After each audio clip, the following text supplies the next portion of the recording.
Hello, and welcome to the show Goldsquadrongays. It's the podcast where two Star Wars loving gays break down each episode of their favorite Star Wars TV shows while also being gay as hell. I'm your host, Bradley Brower. I'm your other host, Charles Rogers, and I would like to thank Star Wars, just generally. I have been playing Jedi Survivor, which does actually work on my computer, and slightly grizzled, slightly embittered Cal Kestis definitely is doing it for me. I'm feeling some type of way. Also, I did find the Dr. Afra number 31 preview pages, and just lucky in a tank top does things to my brain, so generally, I would like to thank Star Wars in this time period for giving me slightly disheveled twinks. I do appreciate this. I was going to say, did you edit the character model for Cameron Monaghan to be like, just have like some facial hair and like a little No, more the rugged? Standard, like clean shaven, still has like stubble. Stubble? Like, it's okay. a great deal of stubble. Yeah, it's kind of like some games will tell you something is clean shaven, but they actually like, they still have scruff. Yeah, like a 5 o'clock shadow. He's still scruffy. Gotcha. He's still scruffy regardless That's of what fair. you do. Like the general one, I didn't think it would do it for me, but it is in fact doing it for me. Yeah. So let's record this episode so that I can get back to playing Jedi Survivor, a game that for now still works on my computer. Right. Well, I downloaded it initially, and then it was like, you don't have enough room for all of the patches. And I'm like, I literally uninstalled every other game from my computer. I uninstalled all of the MMOs that I play from my computer, and you're telling me that I don't have enough. Okay, let me get an entirely separate hard drive Oh, God. to store this game on. Yeah, how big is it? It's like huge, right? It's like 128 kilobytes or something. I don't understand like why these gaming companies are like, hey, you guys all have supercomputers at home. Let's just go ahead and make this big ass fucking file. And I'm like, well, here's what's so fucking funny about this, right? Everybody who's got like a middling PC or like is playing on like an okay gaming laptop, they're doing fine. Everybody that's playing on like a high-end souped up extra sexy graphics card, they're the ones who the game is unplayable for. That's okay. what's so funny about this. Yeah. Because people who are playing on like the high-end PCs, that's who's getting the crashing. Interesting. It's I so saw that. funny to me. That's really funny. It's so funny to me. Like, I feel bad, and EA needs to get their shit together, but also, like, that is really funny. That is hilarious. All right, we have an episode, technically, to talk about, or rather, we have one scene to talk about. This is a weird episode, right? Episode that happens around it that's not as important or interesting. This was a really weird episode. This is a fucking weird episode. Yeah, it was really weird.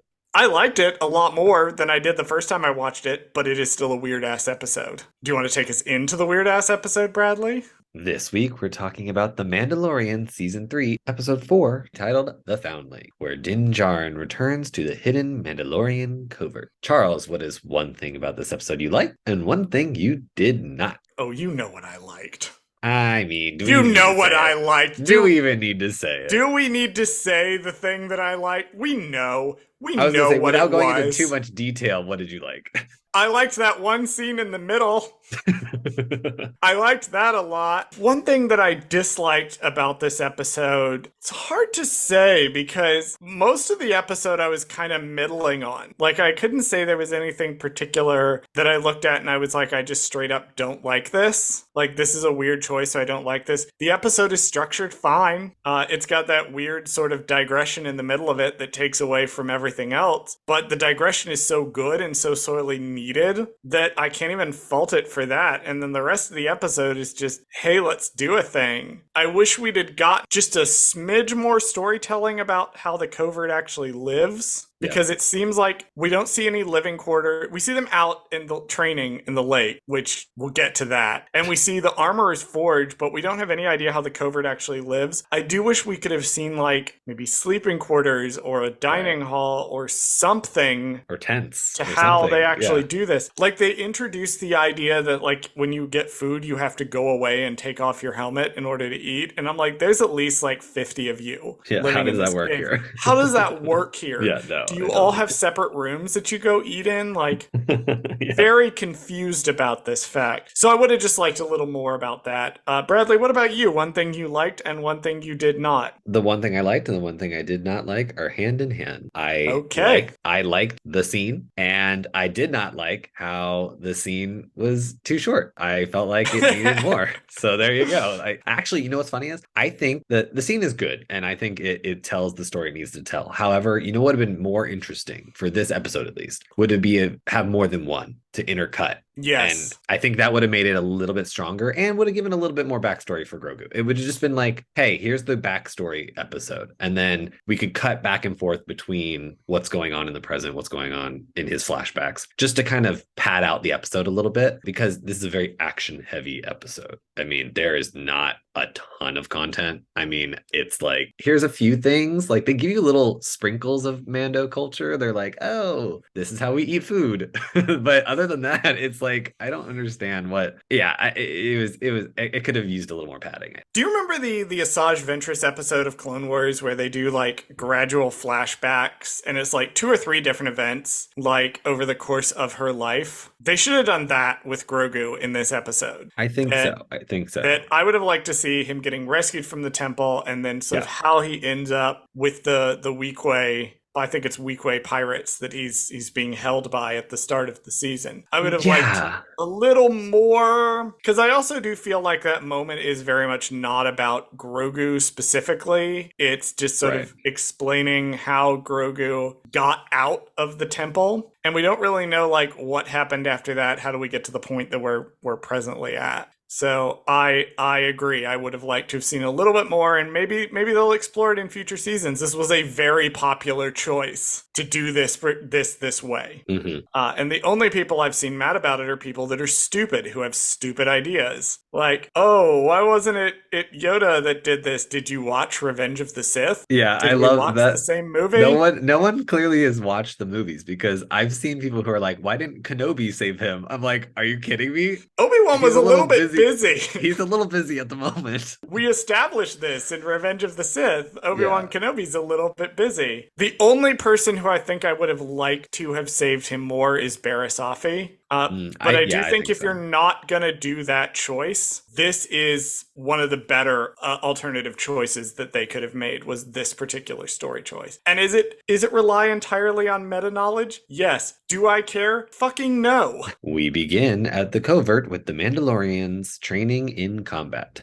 Din takes Grogu to a training area where Grogu is set to fight Ragnar in a dart game. During the training game, Grogu is hit twice before he loses. Grogu uses the Force to flip over Ragnar and hits him with 3 darts, winning the game. After his loss, Ragnar is suddenly taken by a flying creature. The Mandalorians follow the creature with their jetpacks, but soon run out of fuel. Bo-Katan continues the chase in her ship. Title card, Chapter 20, The Foundling. My literal first note, and I mean the first note I wrote down, was, oh look, the flamethrowers are useless in sparring.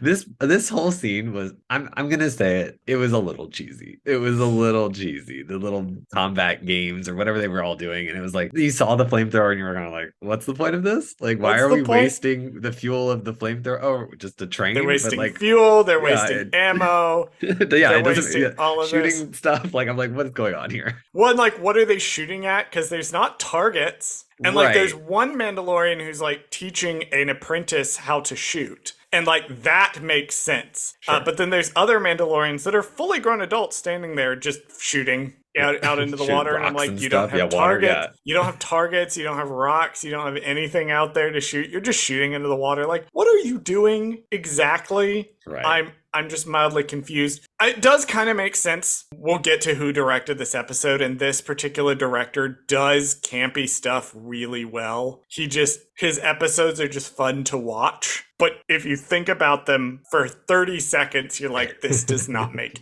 any sense. The logic doesn't logic. You're like, wait a minute. The logic isn't logicking here. Yeah. And like, they're training with a vibro knife, which makes sense. They're training with hand-to-hand, which makes sense. But then some of them is like, why are you shooting in the water? Why are you blasting each other with a flamethrower? That does nothing. I'm confused. The flamethrower is useless, is the point. Yeah, I feel like that's a central theme to this show. And it's a central theme of this season, for sure. And we'll get there when we get to the bloodbath that is the finale. Yes. Because we have scheduled a guest specifically so there will be violence on this show. When we get to the finale and just how useless the flamethrower is all of the time, everything. I don't think there's a single time this entire season that the flamethrower does something useful. So I personally am feeling very vindicated. I'm personally feeling correct about everything, as usual. The judge in the opening scene, that judge is being played by Jason Chu. Jason Chu is a stunt performer. On War for the Planet of the Apes, Captain America Civil War, Blade Runner 2049, and most importantly, he is a stunt performer on The Mandalorian, and he is the stunt double for Moff Gideon. Oh, cool. He's in season 2 and season 3. Season 3 is where he's the stunt double for Moff Gideon. So when you see all the badass stuff Moff Gideon does in the 2 episodes, that's this judge under the helmet. When they do the challenge, Den is like, he challenges. And the judge is like, okay, what weapon does your literal fucking toddler want to use? And Den is like, I'll let the guy that challenged decide. And I'm like, what if he picks like knives? Yeah, Grogu's not going to be very good in like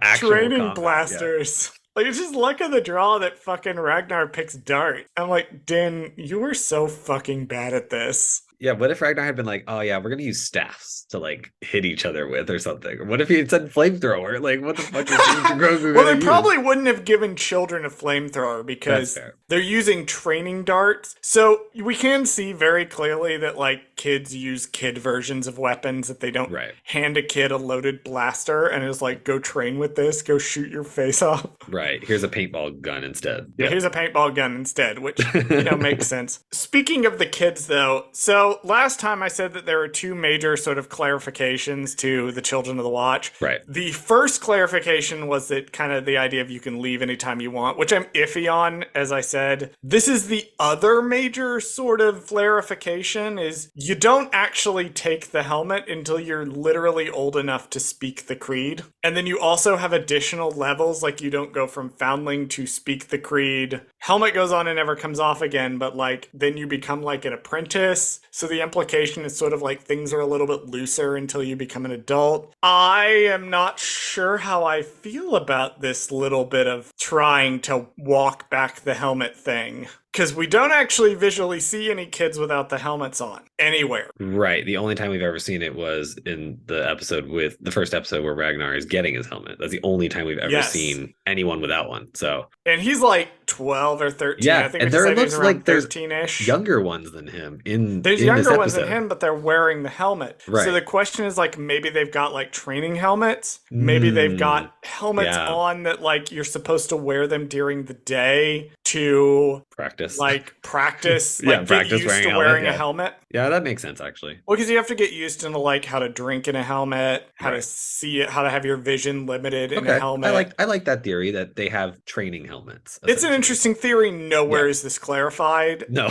we're making this shit up. Yeah, it feels like they're trying to walk back the "we indoctrinate children" thing, which like we talked about in episode 1, like the whole like that they've walked it back to it now being sort of a baptism confirmation kind of thing, right? And like I feel like we said everything we needed to say about that in the first episode, to be honest. Yeah, that's true. I mean, they kind of like show it more here, but like, yeah, we don't really. I don't think we need to go too much into it. We don't need to rehash that again, except that it will become important at the very end of the season. Right. Which I'm not comfortable generally with the idea of anyone under legal adulthood being asked to take a vow like that. Like, I really don't think they should be doing it until they hit legal adulthood. But, okay, I can see where you're kind of walking this back a little bit to try to make us more sympathetic to the Children of the Watch. Right. Which, okay, I'm not sure how I feel about that. I do like the line one does not speak unless one knows. I feel like maybe certain people should be listening to that one more. I feel like Star Wars discussion online would be a much happier place if one did not speak unless one knew. One would certainly get dunked on TikTok less. Throwing that out there. You would get less quote tweets if you did not speak unless you knew. I'm just saying. Although that does raise the question of what exactly is in the creed, because I thought the creed, we've had that question with previous seasons. Yeah. And I was like, when they did the I swear to wear the helmet and walk the way of the Mandalorian, I'm like, is that the creed? And no, apparently there's more creed. Right. And I'm like, what is in this creed exactly? I want to know. Yeah, it seems like so far we've only gotten like the preamble of the creed. Like we haven't even gotten into like actual like everything. Like if the creed is like the 10 commandments or whatever or something, like we've only gotten the first two. Like don't remove your helmet and then you can't join unless you can speak. Well, like, it's an interesting point of comparison because it seems like the creed, and I don't want to speak too much because I don't know.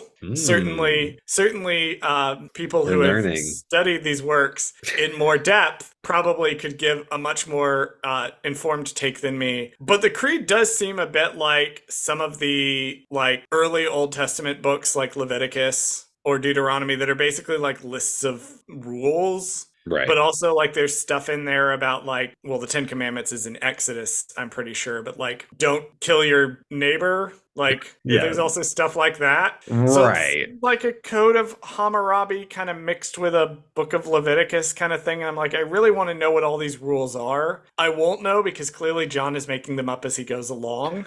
Right. It's situational rules that'll like come up as needed, right? So they're going to be like, oh yeah, Mandalorians are not allowed to fly on the back of a mythosaur because that's only for the person who holds the darksaber. Yeah, like they're going to make up rules. It says so in the creed. Yeah, right. Somewhere. Exactly. Like, it's interesting to me to like, and it's also, I really want to see an exploration. I didn't get it this season and I really want to, but it's kind of in the background there about different Mandalorian groups valuing different things within the creed. Right. So like the Children of the Watch we are going to follow the creed exactly to the letter, absolutely no deviations whatsoever. And Bo-Katan's faction of Mandalorians, they clearly don't care about following the exact rules, but they place way more stock into something like the Darksaber. Right. They place way more stock into mythology. So I'd be interested to see the interplay of different groups of Mandalorians interpreting the creed differently or having a different relationship with the creed. We're not really seeing that in the show because it's very shallow writing, which is not bad. Right. It just is what it is. I would be interesting to see this explored in more depth because as a former deeply religious person who was in several different Christian denominations throughout his life that all had different like relationships with their scripture, I would be very interested to see how these different groups try to reconcile it. Yeah, I think it would benefit the show to introduce a new faction or a new group to, if you're going to walk back this whole whatever cult thing, then you need to introduce a more extreme or more like culty like group and then have them be at odds with this group. That would be an interesting angle to go with. Yeah. The you're not reading High Republic Phase 2, and that's deliberate choice on our part. But in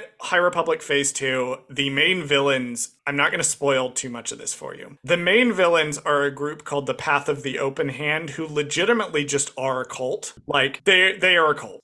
Hands down, no question, they are a cult. And as the story progresses, they progress exactly like a cult would progress. And things get really dark really fast. High Republic Phase 2 is very good. But I think they're an interesting point of comparison, too, for the Children of the Watch. And it would be interesting to see groups that, with the Children of the Watch being more willing to bend, and also learning to work together with other factions of Mandalorians, it would be interesting to see groups that don't, groups that are continuing to, or even individuals that are resistant to this. Because spoilers, but Paz Vizsla even comes around to basically being fine with other groups of Mandalorians and fine with following Bo-Katan, even though she doesn't walk the way. So it would be interesting maybe for future storytelling to see groups that are not, and also how a united front led by Bo-Katan with the Armorer and Axe Woves and the Night Owls and the survivors in Mandalore teaming up, how they're able to overcome this, how they're able to overcome the internal divisions of the Mandalorian that Bo-Katan talks about over and over and over again in this season. Ragnar gets grabbed by the not a dragon thing. So just for continuity's sake, I called it a creature, but like, what should we? I've been seeing it read as fucking no raptor. So I'm like, is that what we call it now moving forward? Because I don't know. I got no idea, man. I got no answer for you. I don't think we officially know what this thing is called. Do we not know what any of them are called on this We don't know planet what so any of far? them are called on. We don't even know what planet they're on. Okay, well, I'm calling this Mandalorian Planet number 2, I guess, because that's where they are. It's a Mandalorian planet that sure Right. is Mandalorians. Mandalorian, right? Sure, guys. Like, Sure. okay. No, we don't know what the fuck this thing is called. I don't know, man. It's a fucking like It's a dragon. it's a fucking Visceron looking motherfucker. Yeah, it's a raptor dragon. Is thing. Visceron the green one or is Rhaegal the green? I can't keep them straight. I know Drogon's the black one. What's funny is Ragnar sounds like one of them. Ragnar does sound like it should be like a Game of Thrones name. It does. It sounds it like it's should already be. in there. Like I feel like it is somehow. Like unbeknownst to us, it's in there. Oh, you know what you might be thinking of? You might be thinking of Skyrim. One of the No, Bard I songs in never think of that. Skyrim. I never One of the think of Bard that. songs in Skyrim. I've just realized where this I think this comes from. Yeah, I think I'm thinking of Rhaegar, not Ragnar. you were thinking of Rhaegar Targaryen. Yes, From Game of Thrones. that's what I'm thinking. I'm thinking of Ragnar the Red, the song from Skyrim. Gotcha. One of the Nord songs is about Ragnar the Red. But yeah, you're thinking of Rhaegar Targaryen, who shows up in Andor to be just as bad. I fucking hate Rhaegar Targaryen. I cannot stand that man. But we don't have time to get into that. Yeah. We're not launching our Game of Thrones podcast yet. I do want to talk about the jetpack thing for like a hot second. Okay, talk about the jetpack thing for a hot second. Before we move on, I want to talk about the jetpack thing. So here's my thing about the jetpack. We're gonna come back to jetpacks in the finale, and there's a character who uses a jetpack in the finale at one point, and for a different absurd amount of time. And this is like, I'm confused at how jetpacks work now because I'm like, how much fuel do they actually fucking have? Because the answer is that jetpacks work how the plot needs them to work. needs them for right, exactly. Of course, I figured, but Yeah, they work how long the plot needs them to work. But of course, I also headcanon wise, I assume that they were training with their jetpacks, so they were already low on fuel to begin with. That's what I'm assuming has happened. Okay, that's as good an explanation as any for this thing that makes no fucking sense. Exactly. Are you ready to move on? I am ready to move on. Because this is the section. So I just want I want you to be ready for the section. Okay. All right, here we go. I'm ready. I am ready. My body is ready. My legs are splayed. I have showered properly. Let's do this section. Bo-Katan returns to the covert and shows them the location of the creature's lair. Din, Paz, and the team set off to rescue Ragnar, leaving Grogu behind with the armor. She takes Grogu to her forge to watch her work. Grogu has a flashback of being in the Jedi Temple during Order 66 on Coruscant. Grogu is saved by a mysterious Jedi who leads him to safety from clone troopers. They escape on an Naboobian ship, and the flashback ends as they enter hyperspace. Did you say Naboobian? I love saying that. Naboobian? It's Naboobian. It's a Nubian yacht. I think like saying is what it Naboobian. actually. I know, but Naboobian? I like saying Naboobian. We're so mature. We're It's so funnier. mature. We're both Nubian adults. is lame. We're both adults. We both have adult jobs that we go to, and Bradley says Naboobian. That's what I say about everybody from there. They're all Naboobians. I hate you so much. I do. I truly hate you. With every fiber of my being. Bo-Katan mentions climbing the peak of Kiramoret. Right, so Kiramoret first originated in Legends because obviously it did. I guess Pablo Hidalgo or somebody, whoever worked with, whichever story group member was assigned to The Mandalorian, because we don't necessarily know it was Pablo Hidalgo. I should have looked for that in the credits when I was obsessively checking for something earlier. Where Bradley had to sit here for 10 minutes while I went through every single credit for this episode when I was codifying my notes. But whoever was the story group consultant on this season, A+, because like everything is a reference to something. Like, good work. Kiramoret. This is the part where I have to acknowledge Karen Travis exists. Okay. Well, I really don't want to. I want to pause because we have mentioned that person's name more times than I can count already on this show. Do you want to know why?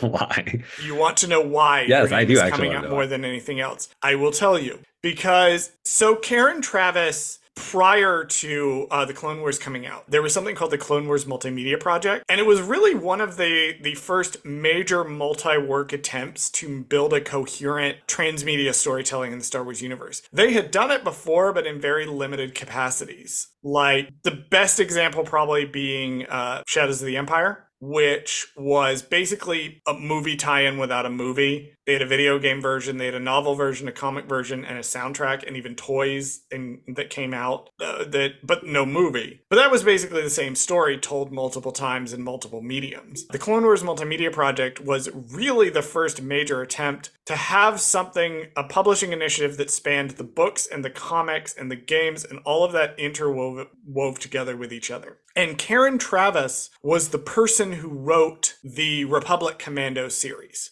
And in that Republic Commando series, she was the one who codified a lot of the Clone Wars series Mandalorian lore. She came up with a lot of it. A lot of it first appears in these Republic Commando books, and then later on it comes up again in the Legacy of the Force series, which is genuinely a very good series. It was sort of the sequel series before it was the sequel series. A lot of the same things it arrived at by accident. And she wrote 3 of the books from that. But she did also write Republic Commando, and in Republic Commando she codified a lot of the Mandalorian stuff. George Lucas ignored all of it. He did not give a shit, and so she actually walked away. She was supposed to do a follow-up series called Imperial Commando. She only wrote 1 book of that and then walked away from it because she was like, what is the point of this if they're just going to ignore everything that I do? We have discussed my feelings about in depth, but that is why her name keeps coming up so much, is because she did a lot of the Proto-Mandalorian stuff. And she built a lot of what the Mandalorian is, the foundation that it's building on top of, that it's rectifying. I wouldn't say rectifying, it's combining sort of her version of Mandalorian culture, which is immensely popular amongst a lot of fans. Even fans that don't like her work still will like the Mandalorian themed stuff. And some of this is because there was also some good Mandalorian stuff in Legends. The Republic Commando game still remains one of the best games that Star Wars has ever put out ever. But also the Bounty Hunter game and its tie-ins with the establishing Death Watch and the history of that. All of that has proven immensely popular. There's a lot of Mandalorian cosplayers. There's a lot of Mandalorian cosplayers that have done their own histories for the Mandalorians that they're cosplaying. That they're not doing like characters from the stuff they've taken within the culture of the Mandalorians and Legend and made their own characters that they're now cosplaying. So it's deeply ingrained in and deeply tied into Star Wars fandom just generally as a whole. Karen Traviss just sucks ass. And I hate her work. I will say, I don't know Karen Traviss as a person. I have my suspicions about Karen Traviss as a person based on her work, that I wouldn't get along with her. But I do not like her work very much at all. But unfortunately, it did a lot with the Clone Wars Mandalorian lore, and that is what's being built off of. That is why she keeps coming up. Also, we found out recording last episode that she wrote the Clone Wars novelization, and I gotta read that. I've never read it. I gotta read it now because I don't like that movie, and I also hate her work, and I'm really interested to see how she treats that movie in her adaptation. But Kira Moret originated in her Republic Commando series. It was a haven for clone deserters. All of that to say, that's where that comes from. That's what that's a reference to. Wow. You spent, I'm looking at my fake imaginary watch, about 10 minutes talking about... I spent probably about 6 or 7 solid minutes explaining why Karen Traviss is being mentioned all of the fucking time. It's well, totally I also fine. have to stop. So I'm in the Divas Discord, the Divas podcast Discord, and it's sort of become a running joke in that Discord that every single time someone mentions Karen Traviss, I will show up to be like, ugh, I fucking hate those books. You're like Beetlejuice. Every time someone says her name, you appear. Every time someone says her, there are certain topics, right, that you can just get me to show up in a chat. Yeah. By mentioning, like, I have a sixth sense something is being talked about. Yep. One of those topics is the flamethrower. Uh-huh. You can summon me by mentioning the flamethrower. You can summon me by mentioning anything Karen Traviss did. And you can also summon me by mentioning the Force Unleashed in any capacity. I will Perfect. generally show up, be like, ugh, that fucking game. Anyway. Yeah, so Grogu gets his own like armor flashback because, as the armorer says, the Forge can reveal weaknesses, which is why we're constantly getting flashbacks every time armor is getting made. Because symbolically, it's supposed to be the Forge revealing weaknesses that people need to overcome. I Which I like do it. think is a nice touch. I also like the Grogu puppet, the one that's looking at the armor. He's so fucking expressive now. Like he Yeah. goes on this traumatic like journey, memory journey, and it's all conveyed through the puppet. Yeah. Like at this point, I don't believe that's a puppet. At this point, I believe that's an actual Grogu. Well, no, it's kind of like with Sesame Street and like Elmo. Like at this point, Elmo is like a real person. Like he just has he's like an actual person. Like there's no puppeteering, there's nothing like happening there. It's an actual person. And so like he'll go on like late night shows and he'll give interviews and stuff. And you're like, that's fucking Elmo on late night with Jimmy Fallon. Like that's just he's there. So I feel the same thing with Grogu. I feel like Grogu's just we're waiting for Grogu to actually speak at some point, and then he'll end up going on like late night talk shows and like sitting there and giving interviews. There's a quote from like Kermit the Frog where somebody asked him about the difference between him and like what's the difference between you and Elmo or something. He's like, well, the difference is that he's a puppet and I'm an actual talking frog. Right.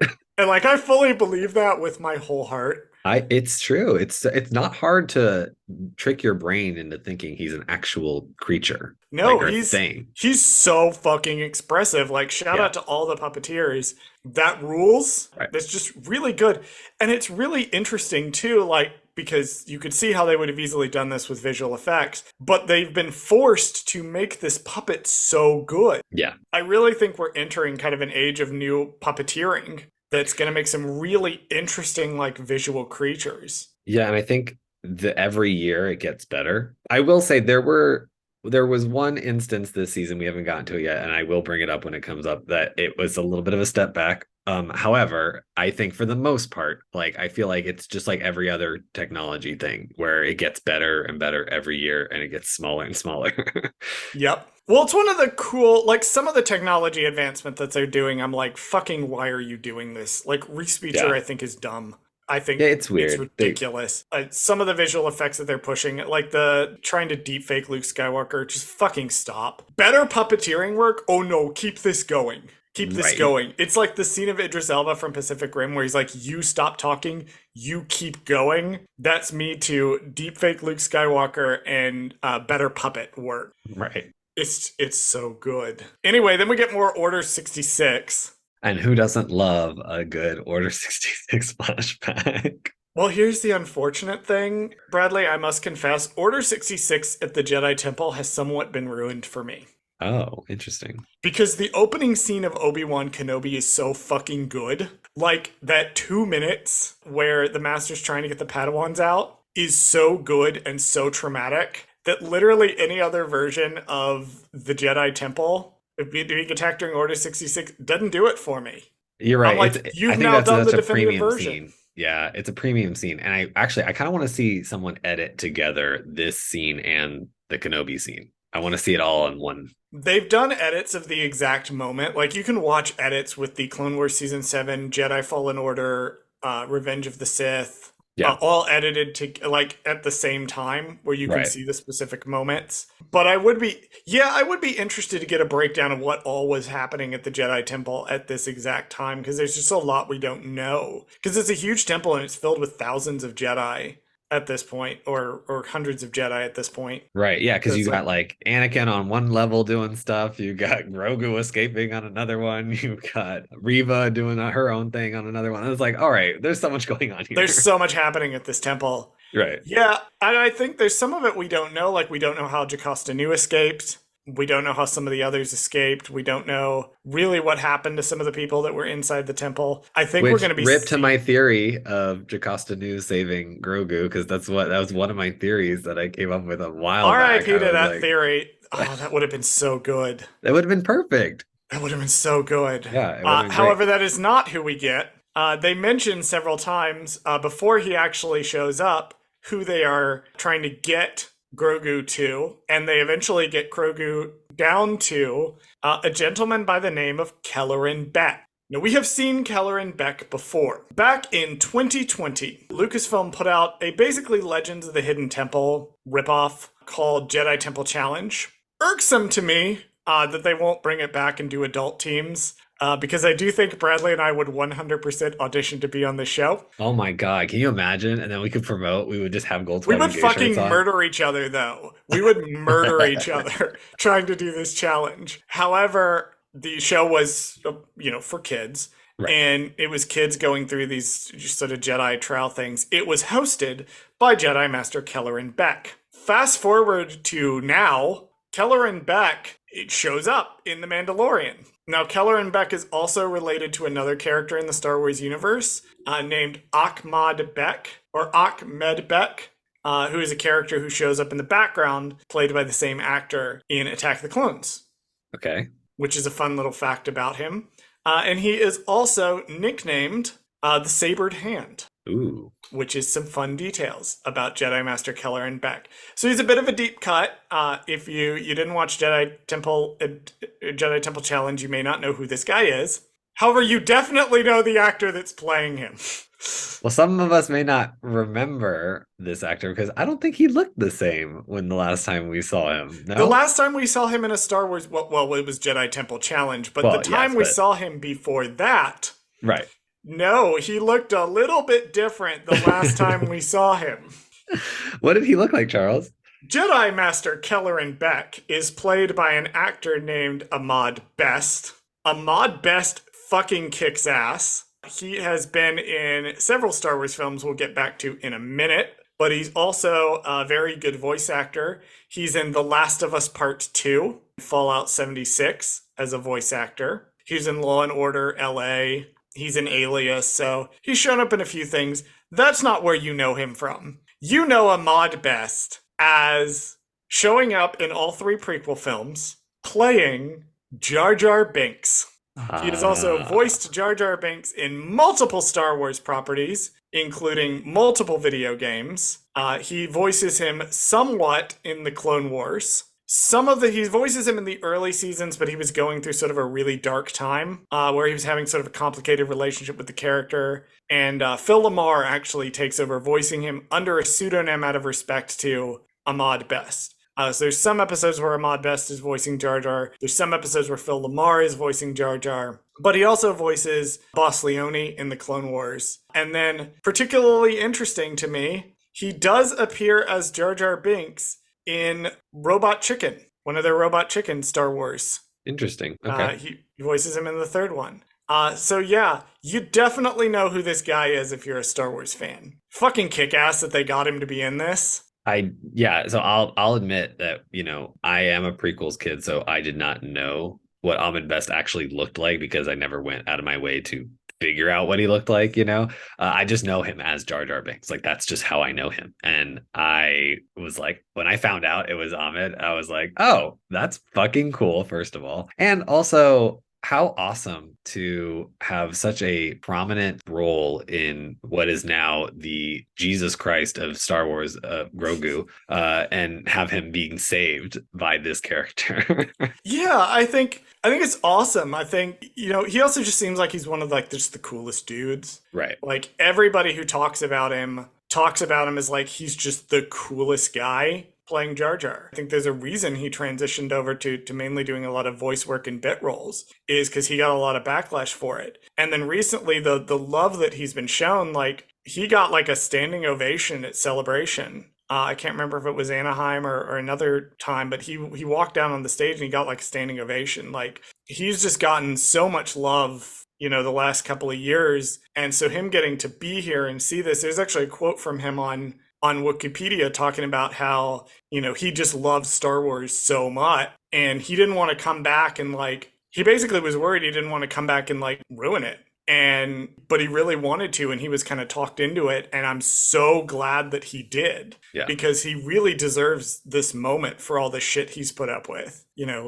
Nobody else, I think, deserves more to get just a moment to show up and kick ass, especially after him getting to come back and work with kids. And if you watch Jedi Temple Challenge, he's so great with the kids. He's so great in the role. He's having just a great time. So this is Probably the coolest fucking thing The Mandalorian will do all season is bringing back Ahmed Best to be in this episode. 100%. And actually, you know what? This leads into my kind of theory of like, I wish, or not theory, but like my complaint of the episode, which is I wish they would have intercut more flashbacks, especially because you could have had Ahmed lead all these scenes and been like that third view with like Grogu and been like, oh, here's how we get Grogu to the season 1 of Mandalorian. Like, Right. give that flashback to it. I also think it would be a really good idea for them if they ended up wanting to do, they introduced this in Kenobi, you know, is the path. It would be very interesting to see like maybe Ahmed Best's character of Kelleran Beck is the one who started the do the path show.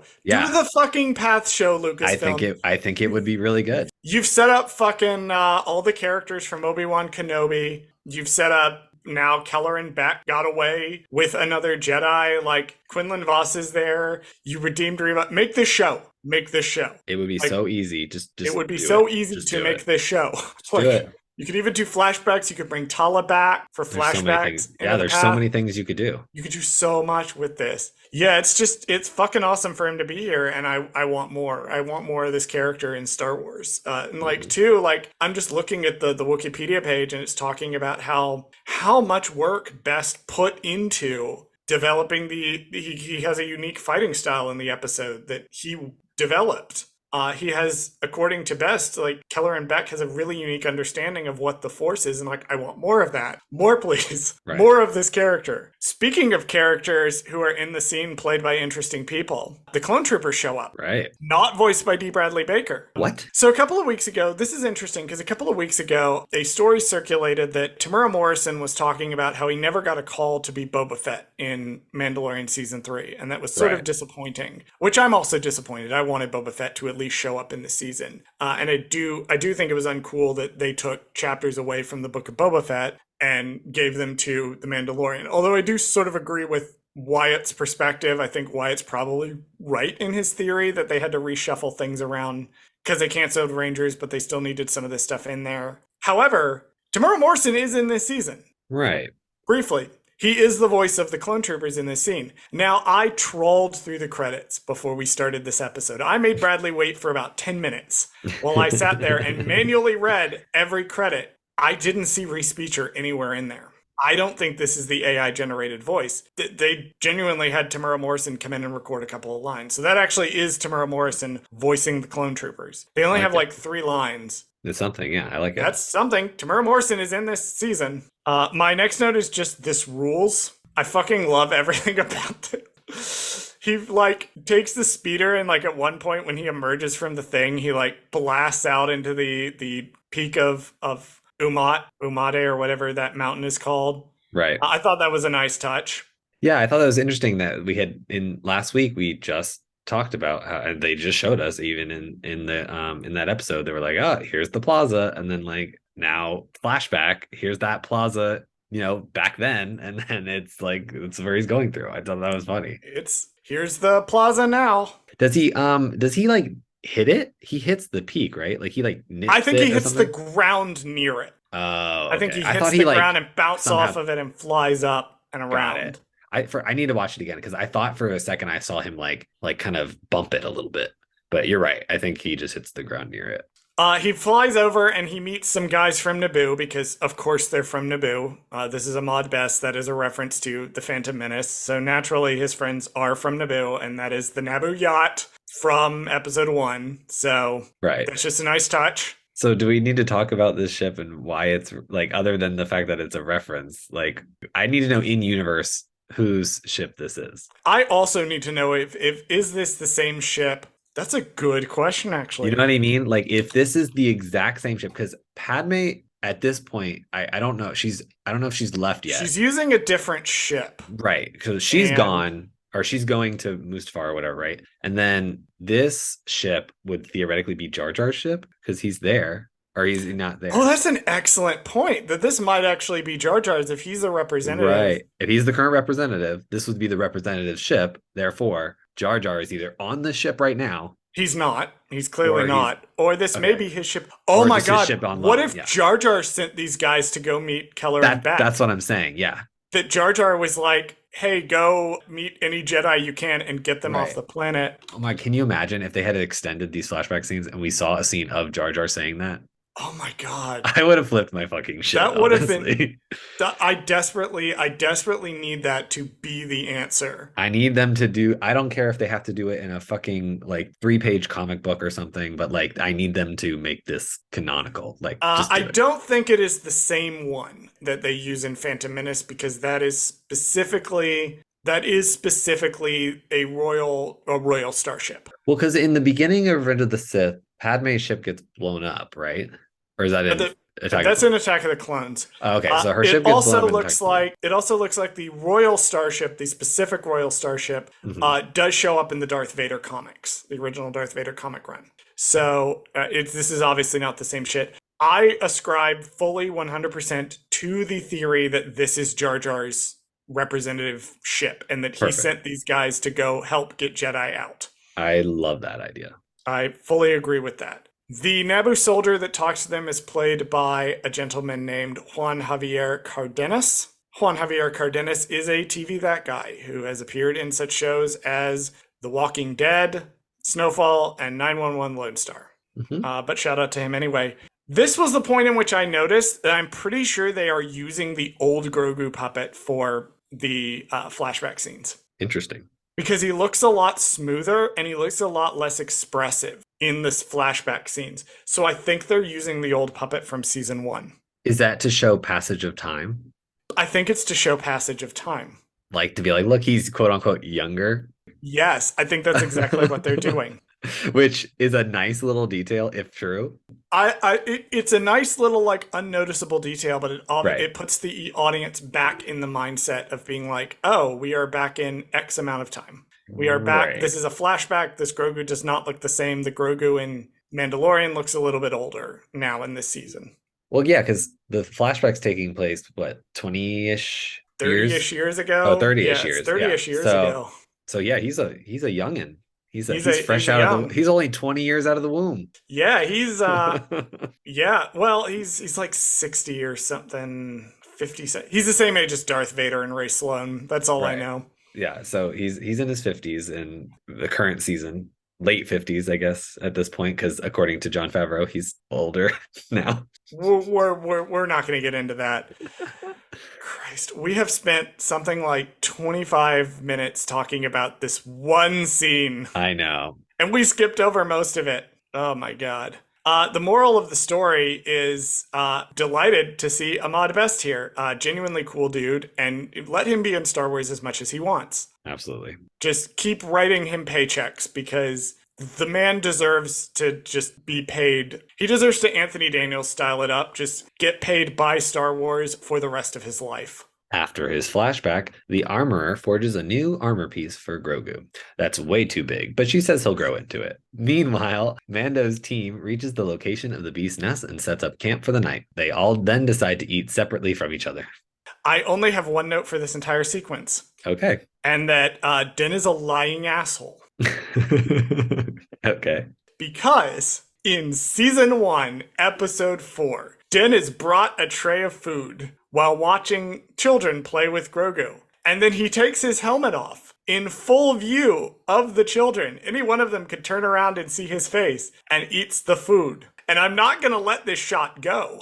Yeah, because the lady is in the room with him, correct? She has left the room. Oh, she left. But he is standing there watching the kids, and it's not like it's from a distance. Right. Like, the kids are right there. Anyone could turn around and see him. So when Din's like, oh, we go off privately, you lying motherfucker. Also, isn't there a scene in season 1 where he's by the campfire or something, and like he lifts up his helmet to take like a drink of soup or something? Yeah. Season 2, when he's with Grogu, there's a scene where he lifts his helmet up. Yeah, and I'm like, take a drink. Is that not quote unquote risky? Is that not removing your helmet? Yeah, Does that you're not basically count? I can see your mouth, so does that count? What's going on here, Den? No, you totally. lying asshole. That's literally my only note for this section. My only note was, why the fuck did the armorer make this big ass fucking honking piece of armor for Grogu? The poor little kid can barely walk around with that metal shirt that he wears all the time now. And now she added a giant ass heavy piece of metal to his chest. I thought so. Do you remember Lord of the Rings: The Fellowship of the Ring? Yeah, I mean, No? I remember it's a movie. Yeah. Okay. Okay. This just made me think of it because I just 100%ed Lego Lord of the Rings finally after 11 years of trying. Don't ask, we don't have time to get into that story. But it was making me think of the mithril shirt and how there's a scene in Fellowship of the Ring where Grogu, I just said Grogu, where Frodo gets stabbed. Yeah, Grogu's not in. I was like, I don't think I've seen that multiverse movie, but continue. There's a popular TikTok going around that combines the two, but no, Frodo gets stabbed by a cave troll. Okay. And there's a moment where everyone thinks he is dead, but he's actually wearing an indestructible shirt underneath it that stops the blade from killing him. I genuinely thought when he had the mithril shirt and now he has the pauldron, I genuinely thought like Moff Gideon was going to shoot him. Or was going to stab him or something. Yeah, like with the Darksaber or something. Like, yeah, like right, was just going to stab him with something. Yeah. And then it wasn't going to happen, but they didn't. They're cowards and they didn't commit to that. I was going to say, yeah, why even introduce this little thing if it was not going to come up later at all? Because it doesn't make any sense. Because they want to have this scene where he undergoes the flashback, and then they introduce a lot of things in this episode that never fucking come up again. Never come to fruition. Yeah, anyway. Never fucking come up again. All right, moving on. The next morning, the team scales the cliff and reaches an empty nest. Paz reveals that Ragnar is his son, and he accidentally wakes up 3 raptor chicks. The adult raptor arrives, regurgitating Ragnar to feed the chicks. The adult raptor picks Vizsla up in his mouth and Ragnar in his claws and flies off. Bo pursues them, and with Din's help, they fire cables into the raptor's body. Bo stabs the raptor in the eye, causing it to drop Vizsla, who lands on a cliff. Din rescues Ragnar from the raptor's claws, and the creature plunges into the lake. A dinosaur turtle rises from beneath the water and eats the raptor. Of fucking course, Paz Vizsla named his son Ragnar. Right. That is the most Paz Vizsla thing I have ever seen. You know what's funny is I like how that's all like interesting, but like the one thing I was wondering the whole time was like, is this his real son or is this a foundling son? It seems like it's his real son. I think it's his biological child. And now which that leads me to believe, like, asks who's the question, mother? Oh, there's a better question we can ask, not just who's the mother. Where the fuck has this kid been? The whole time. This kid is like 14. Right. Where has he been? Because he wasn't there in the first season. So he wasn't there in the first season. Well, that we saw. He wasn't there in the second season. Definitely wasn't there in Book of Boba Fett. So that where has he been? Right. Does that leave the question, did he find the child in an intervening time at some point and rescued him or foundling him? That would be super interesting if the show fucking stopped to explain any of this or explore any of its interesting concepts in depth. It does not. So fuck you. That's the answer. You know, I don't get me wrong, I love the flashback scene. However, if you took out the flashback scene and replaced it with a Vizsla backstory scenes to like show the relationship there, maybe where he even finds Ragnar or has Ragnar, or the history of him, like that would be interesting too, to be like, oh, who's the mother, and like, you know, where did she go, and like all that kind of stuff. So again, we need tie-in material. That's the problem. There's not enough time. Yeah, they need somebody to be like, write a limited series comic or something to explain some of this stuff, or write 100%. A novel about Bo-Katan prior to season 2. Like, give us something, give us some context. Yeah, you know, it's fine that you didn't put it in the show, but like, you're also introducing a lot of really interesting concepts, but then you never follow up on them. This kid has been inside this bird for like a day. That part. How is this kid not dead? How is this kid alive? How is he alive? Like, he's only got a helmet. So, yeah, sure, his head's not digested, I guess. But this is the whole, how does getting digested work in Star Wars? Because this is bringing back that argument.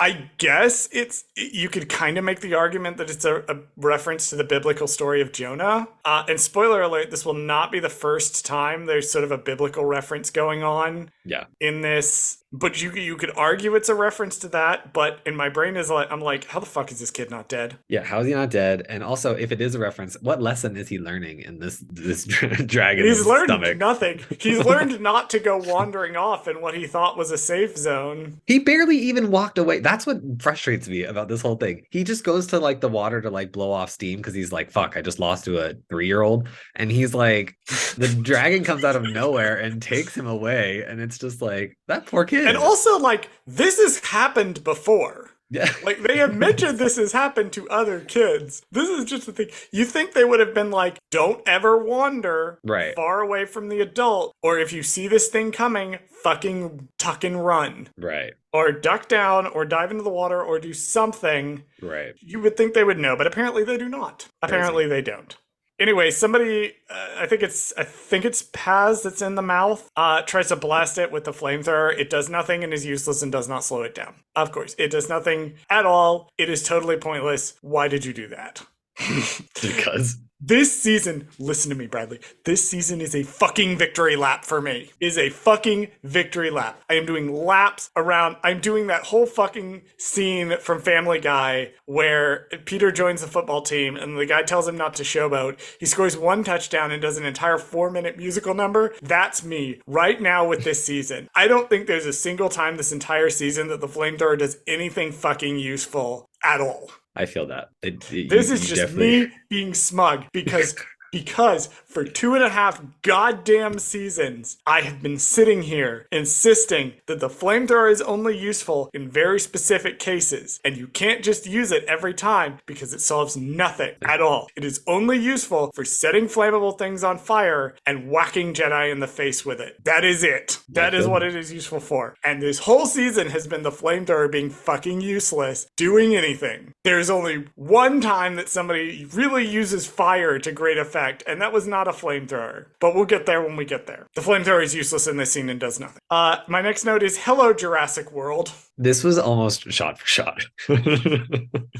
Which is surprising because this episode was not directed by Bryce Dallas Howard. I thought the same thing because we remember when we first were talking, we were breaking down one of her episodes and we were like, oh, look, that's a reminiscent of that scene in Jurassic Park. That's reminiscent of that scene in Jurassic World. And then we were like, it's the first episode we did of hers, episode 4, where we were talking about how it's very reminiscent of Jurassic Park. Right. And then in this one, she's not even close to this episode in any way, shape, or form. And it's like, oh, okay, great.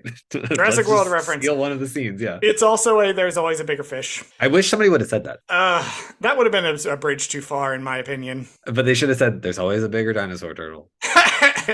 There is always a bigger dinosaur turtle, Bradley.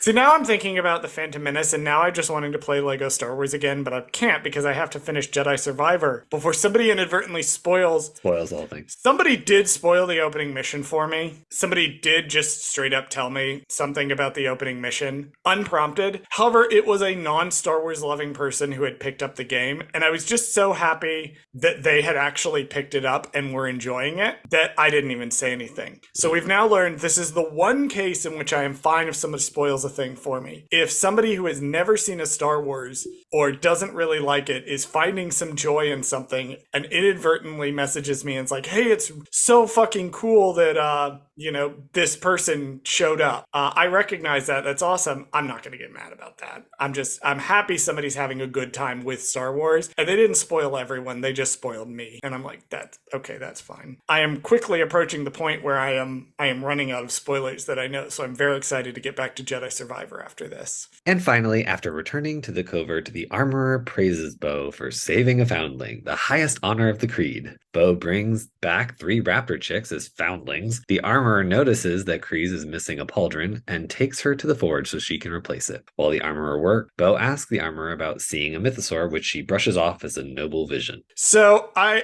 do find it interesting that they put so much value on the foundlings. Right. And it's not even that. I guess now we learned that a foundling can literally be a fucking animal that you find on the side of the road. Well, that and we'll get to that in a minute, but also I find it really interesting too that when we're looking at the way that the Children of the Watch kept the Mandalorian culture alive throughout this period of diaspora, because we've talked about one of that being the complicated aspects of the Children of the Watch is they do some things that are reminiscent of cult-like behavior, but they also are very much keeping keeping some of the traditions of the Mandalorians alive in a way that is more reminiscent of what it would have been if they had not been driven off Mandalore. Part of that is putting so much value in children. And I think this is part of how the Children of the Watch manage to survive, because they take care of vulnerable members of their group. And that helps them not just become a group of adult warriors and the only people who matter are people who can fight. They put a lot of emphasis on the future. They send this whole Mandalorian raiding party to go get one kid back. And yeah, it's Paz Vizsla's kid, but the implication is they would do this for any kid. Anyone, yeah. And I find this really interesting that they put so much value in the future, that they put so much value in protecting children that are among them. And I do think that's part of how they manage to survive. Speaking of foundlings, there are the raptor babies, and now we will never see them again. Another thing that never comes to fruition. Never comes up again. I don't understand it. Because I thought, like, okay, I watched this, and I was like, okay, they have 3 baby chicks now. So what's going to happen is in the finale, they're going to be grown-up chicks. And then they're going to use them. Yeah, somebody's going to ride them into the battle. Doesn't happen. Doesn't happen. I want to know. I really do want to know, because we didn't see it in like concept art or anything. I want to know if like that was something that was planned and was just cut for time.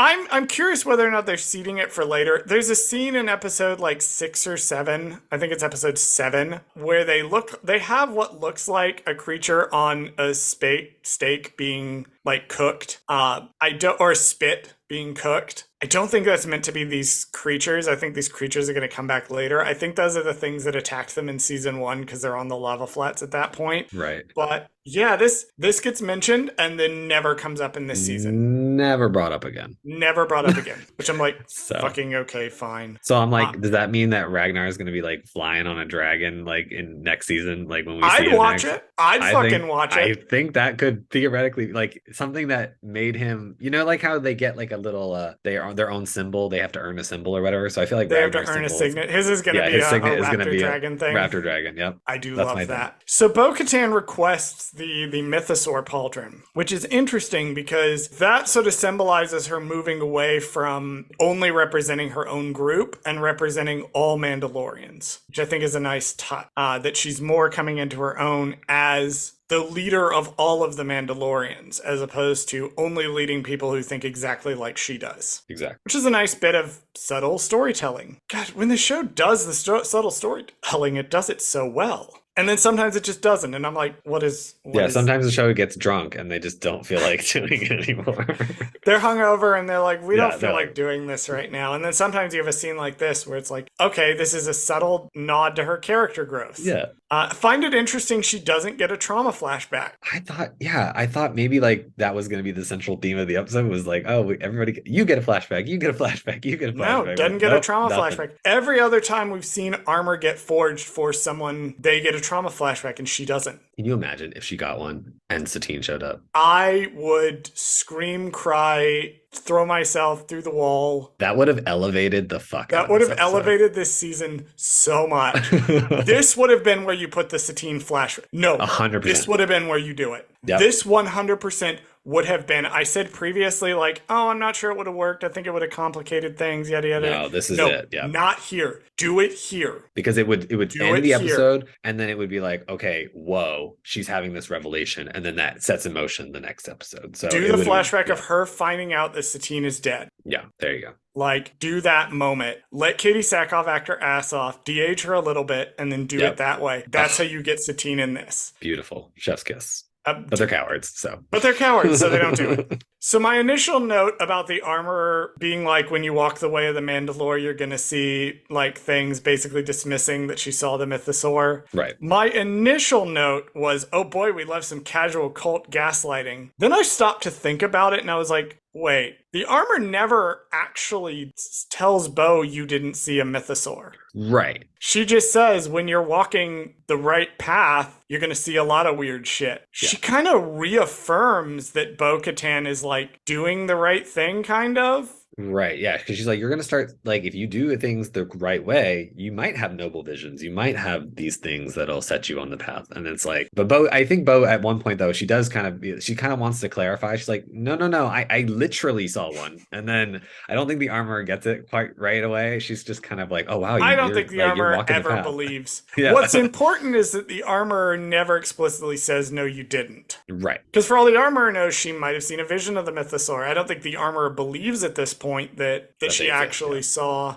a mythosaur, but she's not saying you didn't see it. She's saying, well, you will see interesting things on this path. The armor is a very cryptic character. I know, and I wish we would just get a little bit more of her. Like, I want a whole episode of just the armor. Like, I want at a some flashback. Point, I want season everything. 4 or season 5 or whatever the final season was. They desperately need to get inside the armor's head. Yeah, for sure. Badly want to know who this person is because she does not go in the direction I thought she was going. Right under the helmet. Like, I want to know. What is going on under that helmet? All right, Bradley, give us a directed by and written by. This episode was directed by Carl Weathers, written by Jon Favreau and Dave Filoni. Really interesting that Dave Filoni co-wrote this episode, but of course he fucking did. It's the one that Order 66 is in. You know what? I literally thought the same thing. I thought, you know what? Jon did everything except for the flashback. And it's a Noah Clore situation again, where I do think Jon wrote most of the episode and then he handed off. He's like, Dave, you wrote the Order 66 scene. Uh-huh. I also want to note that this is also the first episode that Carl Weathers has directed that he has not appeared in. Interesting. Because every other one he directed, he was in. Because why wouldn't he be? And this is strange that his character is not in this episode. So I just thought it was funny. The next episode I would have thought would have been the one that Carl Weathers directed. 100%. This does seem like a weird one for him to direct, right? It's a curious choice for him to direct, but also like it makes a lot of sense because most of the episode is campy action. Well, yes, that I get. I understand, but I also don't understand, if that makes sense. Like, I get both. I see both sides. Oh my gosh. Okay. Do you have any final thoughts on the episode, Bradley? Yeah, so my final thoughts are, I think this was a great episode. It was just like a nice, it was fun. It was just a fun episode, I think, because it was very, like I said, it was very action heavy. So it was like a nice, there's a simple quest, a simple, outcome, and it was nice. I think it was a nice little bit of television. I do love the flashback. I think more of that, please. More of that. And yeah, my only knock on the episode is they do throw in a few things that just have no payoff whatsoever this season, and it was weird for them to introduce it. But other than that, I mean, it was a pretty solid B episode, I think. I like it a lot. Obviously, I love the Keller and Beck scene. It's fucking fantastic. The edits of that scene set alongside I Need a Hero are just absolute perfection. The rest of the episode, I liked. Oh, you gotta look. Yeah, I'm gonna look that up. Fucking amazing. The rest of the episode was fine. I like the continued development of Bo-Katan's character. I like the continued development of the relationship between Din and Grogu and where it's eventually going to go for the season. It's fine. Like, it's a solid action beat. There's a lot of things I didn't take notes because I was just like, this is a solid action beat. But that's what Carl Weathers does. We described his last episode as basically like a theme park ride, and this one is very much the same thing. Same thing. It's you could really literally just turn this into a Save Ragnar from the Dragon ride. Like, it's like, right. I definitely see that. Yeah, which is good. It works for this show. So, alrighty, various pluggables. You can also find me on For Light and Dice, Star Wars High Republic TTRPG podcast. I was not in the last recording session, but I was told some things in our private planning Discord that have me screaming, Bradley, you may have to start listening to this show. Oh, God. Something very interesting has happened in this show, and I'm curious to see how it pans out. Also, please stream Queen's Court, now available on Peacock. Bradley was the travel coordinator for that, and I will be plugging the shitty reality show until he gives me something else to plug. Additionally, we don't say this in the socials, but I need to say it. I need to remember to say it more. If you like Goldsquadrongays and the work that we do, please rate and review the show. Give us a 5-star review and we might read it out loud on the air. I have noticed we have been getting more ratings. We have been getting more 5-star ratings, which is fucking awesome. You guys are fantastic. It really helps people find the show in other ways that are not just looking at the recommended podcast after listening to episodes of other better shows. Right, of course. So if you have a chance, you don't even need to listen to the show on Spotify or Apple Podcasts, I don't think, to review it. So give us a 5-star rating and a review, and we might read it on the air. Other than that, Bradley, let's go ahead and run the socials so that I can go back to staring at Cal Kestis's lovely, lovely scruffy face. Thank you for listening to Gold Squadron Gaze. Did Charles fuck something up? Send us a message at goldsquadrongaze@gmail.com. Follow us on Twitter at Gold Squad Gaze. Follow us on Instagram and TikTok at Gold Squadron Gaze. Subscribe to us on YouTube at Gold Squadron Gaze, where we post the podcast as well as exclusive content. Please join us next week and every week for more of Gold Squadron Gaze.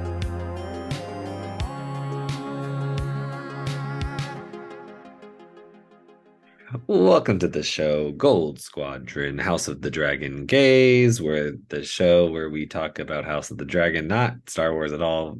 Dragons. There's dragons in this episode. I'm your host, Bradley Brower.